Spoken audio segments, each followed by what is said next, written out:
Look, as a fellow totally rich person, I get it. You want to show off your wealth and you want to get an RTX 4090 unlike any other. So how about the ROG Strix RTX 4090, a card that will cost you $350 more than a reference 4090 design, making it one of the most expensive RTX 4090s you can buy. And what exactly does it do to justify the price? Well, both a lot and somehow not much at the same time. Starting off with performance, given the price, you'd expect that ASUS gave this thing an aggressive factory overclock, and they did with a whopping 30 megahertz.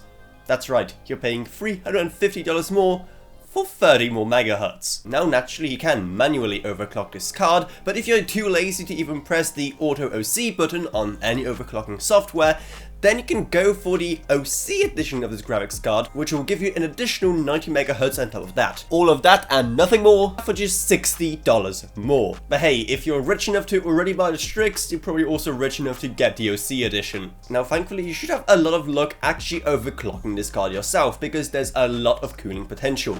And by that I of course mean that this card is extremely fat. It is a giant quad slot card and in every single dimension dwarfs even the base RTX 4090. All of that topped off with 3 additional high performance fans. But the cooling doesn't end there, as you can even connect PWM 4-pin fans directly to the graphics card, which allows them to ramp up or ramp down depending on the load on the GPU itself, which is something that you can already do in the BIOS of most motherboards. But whatever, a feature's a feature I guess, and this does actually allow you to preserve those very few and precious PWM connectors on your motherboard.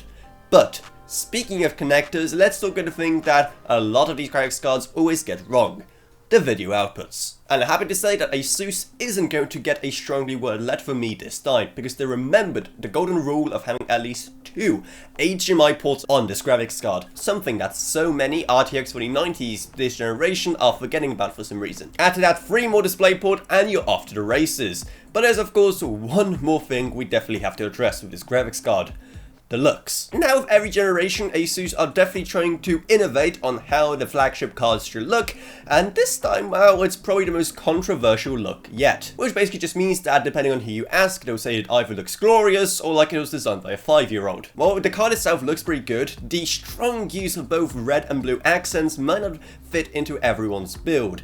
And it's definitely one of the more loud graphics cards this generation. So if you're fine with that, and you're also fine with spending over $1,900 on a graphics card, then hey, I guess there are worse ways that you can spend your money. But for others, then yeah, there's plenty of more sensible RTX 4090s out there, or at least as sensible as RTX 4090 can get. So if you want to learn more about other 4090 options, then definitely check out our previous videos, which are going to be up in the iCards. And for the help support the kind of tech journalism we do here, then definitely check out our Patreon, because even a single $1 a month truly goes a long way, while you get awesome perks as well. I'd also like to thank my existing patrons: Gavin Burns, Ryan OKB, Justin Rage, Ella Vroniak, Balash Volker, Meg Sumner, Shane Allcroft, Lansby, and Jesse Hartman. Thank you guys so much. Support truly goes a long way.